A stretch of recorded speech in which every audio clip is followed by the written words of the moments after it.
My boyfriend believes that I should worship him because he is a man, and he should be able to be intimate with me whenever he wants, so I am leaving him. I hate to admit that I didn't see this sooner. My boyfriend has never liked to clean or been particularly good at it. He doesn't cook, either. When I was young, I figured that all men were like this. I now regret moving in with him and getting serious. I actually like cooking and cleaning, so at first I didn't mind, but I've absolutely been taken advantage of. My meals are made from scratch, and I sometimes spend 3 to 4 hours in the kitchen prepping and cooking. My boyfriend never has to make his own plate. I bring it to him at the table, along with his condiments and whatever else. I clear the table and do dishes after I cook. He never offers. He is nice enough to buy me an extra meal if he gets fast food, but he has never cooked at home. It goes unspoken, but I am also responsible for all the house chores. If I don't do them, they simply won't get done. This includes picking up after my boyfriend's mess and cleaning his trash, cans, clothes, etc. Of course, I try to address this with him, which turns into a heated argument every time. I ask why he expects me to split bills 50-50 and do 100% of the housework. He then says things like, "You're lucky I'm not charging you market rent, which is $1,200. He claims that because I'm paying less than I was at my previous apartment, where I lived alone,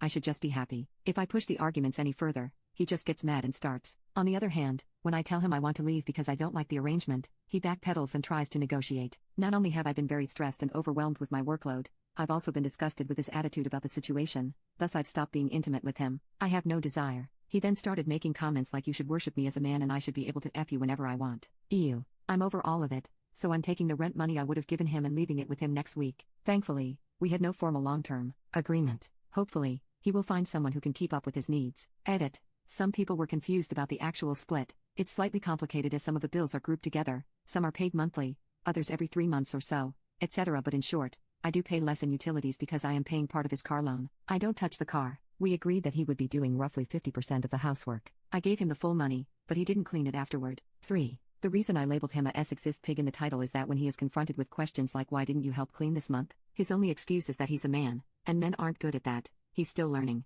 etc. When I say that doesn't make sense because I know plenty of men who cook and clean, that's when the yelling starts. 4. Sorry to everyone who suggested I ghost him and leave in secret. I unfortunately already told him I couldn't live like this or be with him anymore. I did not tell him where I was going. 5. I realize I've enabled this behavior and I'm done. He's already slightly falling apart as I started doing the bare minimum around the house. If I need a plate and fork, I'll wash only that and leave the rest for him to wash himself if he wishes to eat. I also bought myself a bunch of snacks and stopped cooking. Last night he tried to cook a hamburger and ate it raw. 6. He's been all over the place since I told him I'm leaving. At first, he gets angry, saying things like, "Leave, you don't do anything for me anyways." I've told him he will not bully me into believing I do nothing and accepting an unfair arrangement. Then he says, "If you stay, I promise to help around the house, and you're being crazy. You don't have to leave, and you should just let me knock you up," etc. It's been a roller coaster, but I'm dealing with it the best I can and trying to stay calm. Anyway, I think that's all for now. I hope everyone in a similar situation is able to break free and find their happiness.